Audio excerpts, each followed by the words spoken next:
Ya, Assalamualaikum warahmatullahi wabarakatuh. Halo semuanya. Pada kesempatan kali ini saya akan menjelaskan terkait dengan latihan soal yang ada di buku Intermediate Accounting KISO FRS Edition edisi keempat di chapter 23. Untuk chapter 23 sendiri adalah chapter terkait dengan laporan arus kas. Oke, latihan soal pertama ada di exercise 23.11. Soalnya adalah tentang Fairchild SA. Jadi di sini ada ini ya, ada laporan posisi keuangan komparasi tertanggal 2022 dan 2021. Seperti ini ya figurnya. Oke. Nah, di sini ada debt investment, plan asset, accumulated depreciation, inventory, accounts receivable, cash, kemudian dengan total asetnya ya di 2022 7.150, di 2021 6.300. Sementara untuk section ekuitas dan juga liability, di sini ada share capital ordinary, return earning, bonds payable, accounts payable, accrued liabilities dengan total 7.150 dan 6.300. Nah, kemudian diberikan juga informasi terkait dengan laba rugi pada selama periode 31 Desember 2022 dengan net income sebesar 810 euro.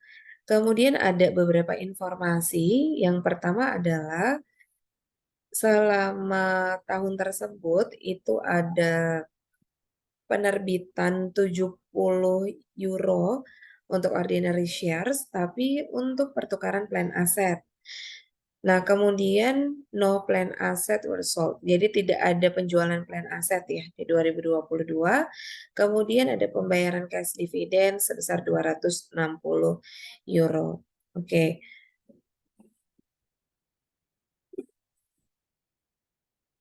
Ya, teman-teman di exercise 23.11, teman-teman diminta untuk menyusun laporan arus kas dengan metode tidak langsung. Dalam pendekatan metode tidak langsung, teman-teman di sini bisa didahului dengan membuat judul terlebih dahulu ya, judul laporan.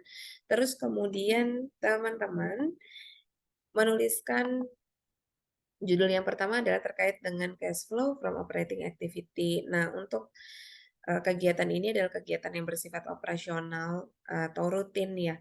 Nah, karena ini tidak langsung, maka harus didahului dengan laba bersih. Kenapa? Karena laba bersih itu kan dia dihasilkan, laba yang dihasilkan dari pencatatan secara akrual gitu. Nah, sekarang kita bersihkan dari revenue dan juga expense yang memang tidak ada kaitannya dengan kas. Seperti itu. Nah, net income-nya sendiri adalah 810. Kemudian, adjustment yang pertama adalah terkait dengan uh, penambahan accounts receivable. Penambahan accounts receivable, teman-teman bisa lihat bahwa accounts receivable dari 1.300 ke 1.750 itu nambah. Nah, nambah 450 di sini, sifat rekonsiliasinya adalah berkurang. Kenapa? Karena penambahan accounts receivable akan menambah net income secara akrual.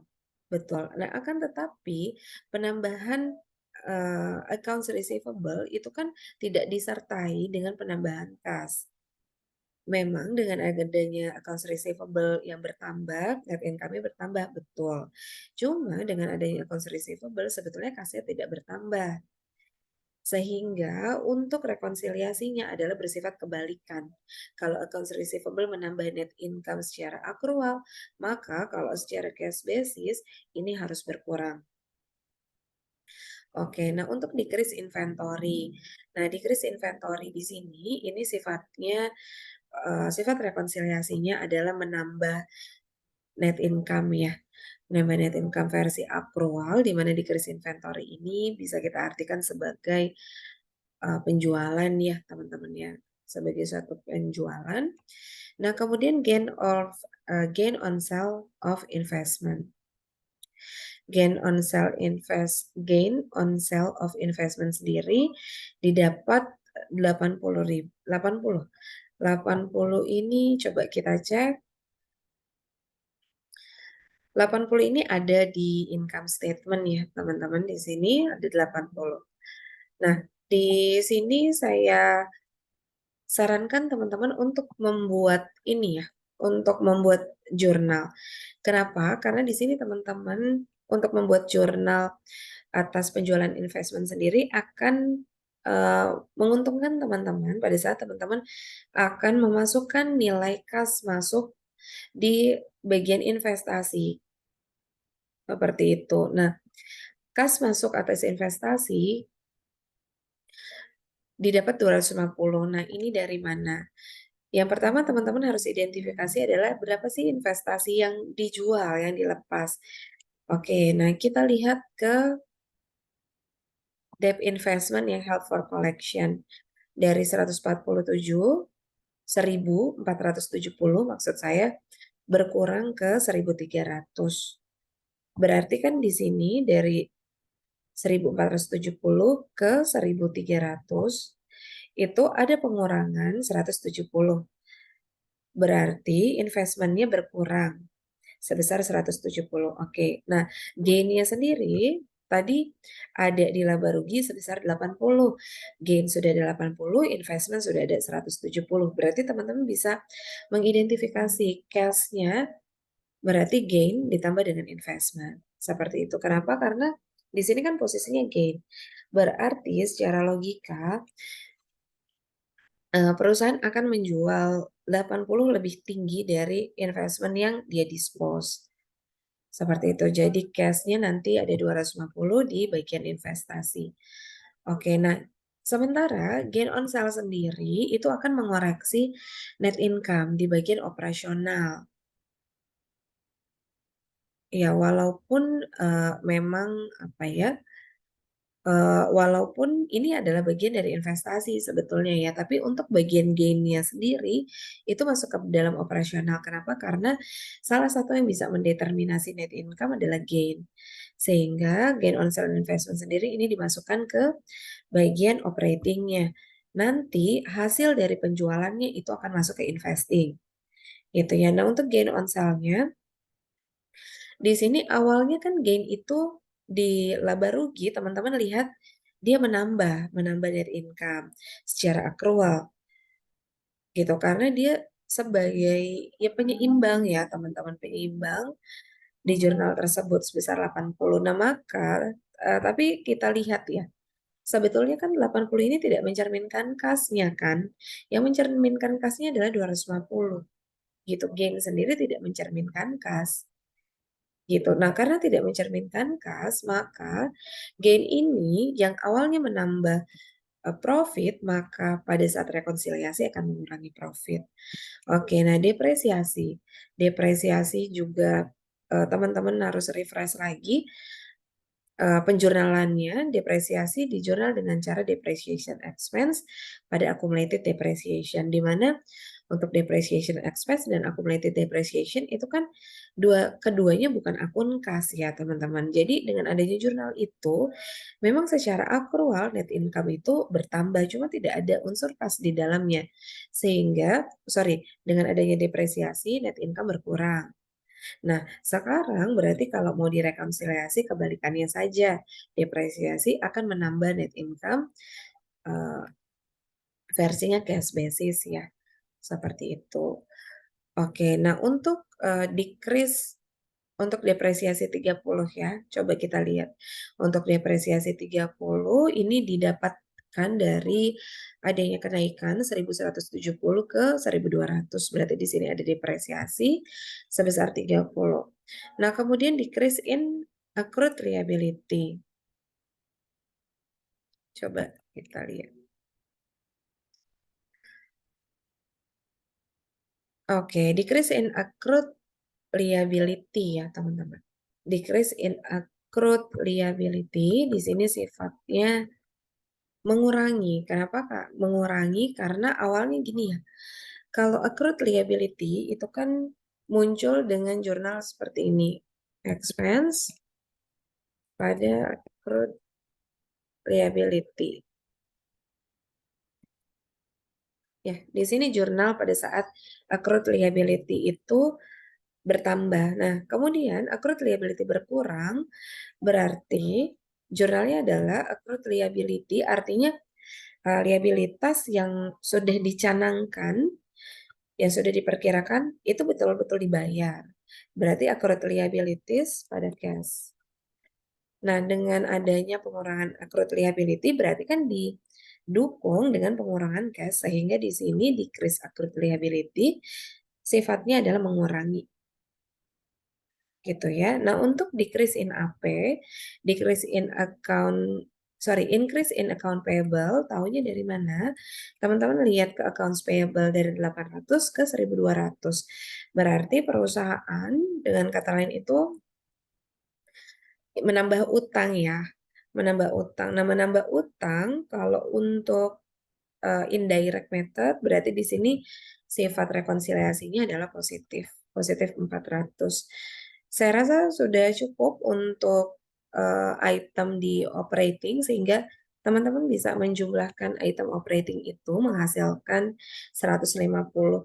Nah, dari 150 teman-teman tambah dengan net income 810 sehingga menghasilkan net cash provided by operating activity. Ingat, kenapa net cash provided? Karena di provide itu ditunjukkan dengan cash yang positif. Karena masih dihasilkan, maka di sini dilihat bahwa cash-nya positif. Nah, kemudian lanjut ke cash flow from investing activity. Nah, untuk cash flow from investing activity, di sini ada pembelian daripada plan aset. Nah, pembelian plan aset di sini kita lihat ya, pembelian plan asetnya dari 1.700 ke 1.900. Berarti bisa langsung kita selisihkan aja. Karena di sini bisa langsung kita selisihkan aja, selisihnya kita anggap semuanya sebagai pembelian. Kenapa? Karena di soal pun itu diberitahu bahwa tidak ada aset yang dijual. Gitu. Jadi tidak ada kalkulasi atas penjualan aset, maka kita bisa selisihkan aja dan selisih itu adalah pembelian ya. Dari 1.700 meningkat 1.900 berarti ada yang dibeli. Dibeli sebesar sorry.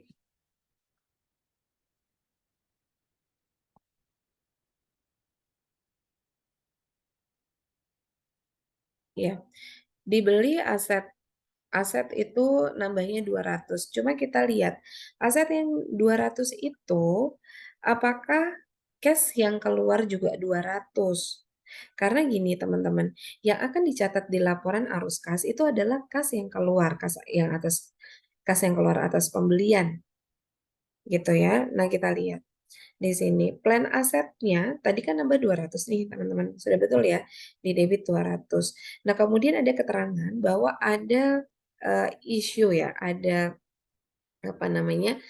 Ada penerbitan saham sebesar 70. Berarti di kreditnya adalah share capital ordinary sebesar 70. Berarti kita bisa menyimpulkan bahwa kas yang keluar adalah 130.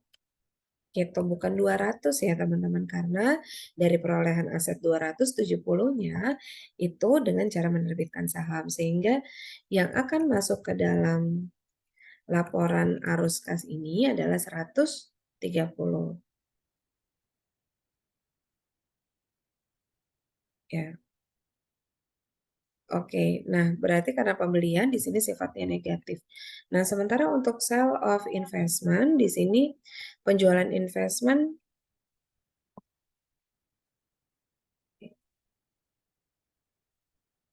Oke, nah penjualan investment di sini yang awal tadi saya jelaskan bahwa ada investment dijual harganya 170 tapi posisi gainnya 80 sehingga kas yang didapatkan dari penjualan investment tersebut adalah 250. Maka 250 itulah yang akan teman-teman masukkan ke bagian investing. Sehingga total net cash ya dari investing activity adalah 120. 250 dikurang dengan 130. Sekarang kita lanjut kepada financing activity. Di financing activity ini ada ini ya, ada bonds payable, terus kemudian ada juga share capital dan juga ada pembayaran dividen. Oke.